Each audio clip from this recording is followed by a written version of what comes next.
Hi friends, welcome back to my YouTube channel. So ಇವತ್ತಿನ recipe ಬಂದುಬಿಟ್ಟು beetroot ಪಲ್ಯ ಯಾವ ರೀತಿ ಮಾಡೋದು ಅಂತ ಹೇಳ್ಬಿಟ್ಟು ನಾನು ನಿಮ್ಮ ಜೊತೆ ಶೇರ್ ಮಾಡ್ಕೊಳ್ತಾ ಇದ್ದೀನಿ. ಸೊ ಪಲ್ಯ ಮಾಡೋದಕ್ಕೆ 2 ಬೀಟ್ರೂಟ್ನ ತೊಗೊಂಡಿದ್ದೀನಿ ನಾನು. ನೋಡಿ, ಈ ಥರ ಚಿಕ್ಕದಾಗಿ ಕಟ್ ಮಾಡಿಬಿಟ್ಟು ಇಟ್ಕೊಂಡಿದ್ದೀನಿ. ತುಂಬ ಚಿಕ್ಕದಾಗಿ ಕಟ್ ಮಾಡಿಬಿಟ್ಟು ಇಟ್ಕೊಂಡಿದ್ದೀನಿ. ಒಂದು ಸೈಡಲ್ಲಿ ನಾನು ಒಂದು ಬಾಣಲಿಲಿ ಸ್ವಲ್ಪ ನೀರು ಬಿಸಿ ಮಾಡೋಕ್ಕೆ ಇಟ್ಟಿದ್ದೆ. ಸೊ ನೀರು ಬಿಸಿ ಆಗಿದೆ. ಇವಾಗ ಕಟ್ ಮಾಡಿ ಇಟ್ಕೊಂಡಿರುವಂಥ ಬೀಟ್ರೂಟ್ನ ಆ ನೀರಿಗೆ ಸೇರಿಸ್ಕೊಳ್ತಾ ಇದ್ದೀನಿ. ಸೊ ಮಿಕ್ಸ್ ಮಾಡ್ಕೊಬಿಟ್ಟು ಇವಾಗ ಬೀಟ್ರೂಟ್ನ ಕುದಿಯೋದಕ್ಕೆ ಬಿಡಬೇಕು. ಈ ಥರ ಎಲ್ಲ ಚೆನ್ನಾಗಿ ಮಿಕ್ಸ್ ಮಾಡಿಬಿಟ್ಟು, ಸೊ ನೀರು ಸ್ವಲ್ಪನೇ ಹಾಕ್ಕೊಳ್ಳಿ, ಜಾಸ್ತಿ ಹಾಕ್ಕೊಳ್ಬೇಡಿ. ಈ ಥರ ಸ್ವಲ್ಪ ನೀರು ಹಾಕ್ಕೊಬಿಟ್ಟು ಬಿಸಿ ಆದಮೇಲೆ ಸ್ವಲ್ಪ ಬೀಟ್ರೂಟ್ನ ಚಿಕ್ಕದಾಗಿ ಕಟ್ ಮಾಡಿಬಿಟ್ಟು ಹಾಕ್ಕೊಳ್ಬೇಕು.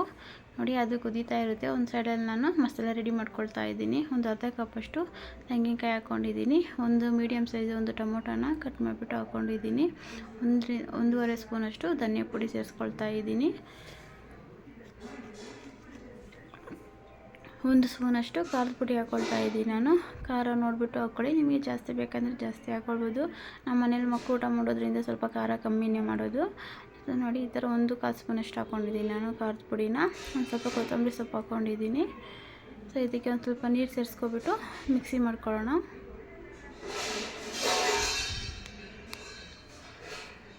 ನೋಡಿ, ಮಸಾಲೆ ರೆಡಿಯಾಗಿದೆ. ಈ ಥರ ನುಣ್ಣಗೆ ರುಬ್ಬಿಟ್ಟು ಇಟ್ಕೊಂಡಿದ್ದೀನಿ ನಾನು. ನೋಡಿ, ಇದನ್ನು ನುಣ್ಣಗೆ ರುಬ್ಕೋಬೇಕು. ಇವಾಗ ಈ ಮಸಾಲೆನ ಏನು ಬಾಣಲಿಲಿ ಬೀಟ್ರೂಟ್ ಕುದಿಯೋಕೆ ಇಟ್ಟಿದ್ವಲ್ಲ, ಸೊ ಆ ಮಸಾಲೆನ ಇದಕ್ಕೆ ಇವಾಗ ನಾನು ಸೇರಿಸ್ಕೊಳ್ತಾ ಇದ್ದೀನಿ. ಸೊ ಮಸಾಲೆ ಹಾಕ್ಕೊಬಿಟ್ಟು ಅದೇ ಜಾರಿಗೇ ಸ್ವಲ್ಪ ನೀರು ಹಾಕ್ಕೊಬಿಟ್ಟು ಆ ನೀರನ್ನು ಹಾಕ್ಕೊಳ್ಬೇಕು. ಸ್ವಲ್ಪ ಮಿಕ್ಸ್ ಮಾಡ್ಕೊಳ್ಳಿ ಮಸಾಲೆ ಹಾಕ್ಬಿಟ್ಟು ಚೆನ್ನಾಗಿ.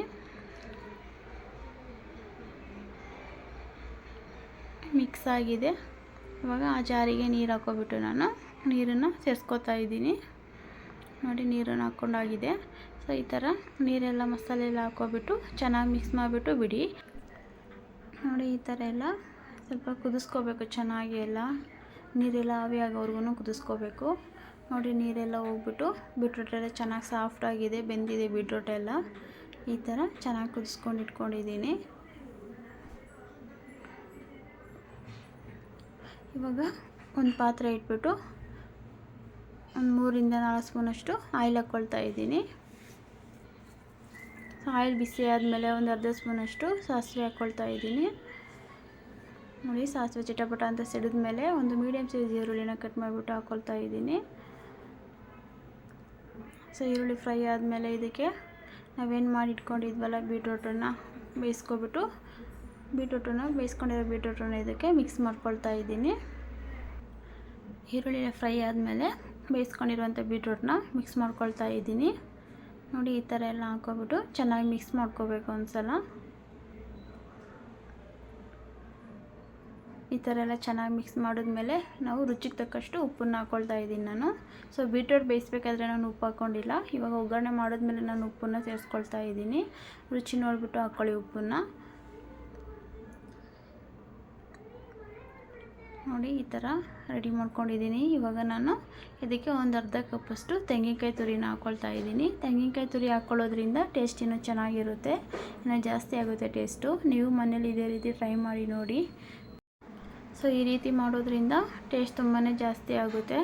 ಸೊ ನೀವು ಮನೇಲಿ ಟ್ರೈ ಮಾಡಿ ನೋಡಿ, ನಿಮಗೆ ಗೊತ್ತಾಗುತ್ತೆ ರುಚಿ ಯಾವ ಥರ ಇರುತ್ತೆ ಅಂತ ಹೇಳ್ಬಿಟ್ಟು. ಸೊ ನೀವು ರೆಡಿಯಾಗಿದೆ ಬೀಟ್ರೂಟ್ ಪಲ್ಯ. ಇವಾಗ ಇನ್ನೊಂದು ಸೈಡಲ್ಲಿ ಚಪಾತಿ ಮಾಡ್ಕೊಳ್ತಾ ಇದ್ದೀನಿ.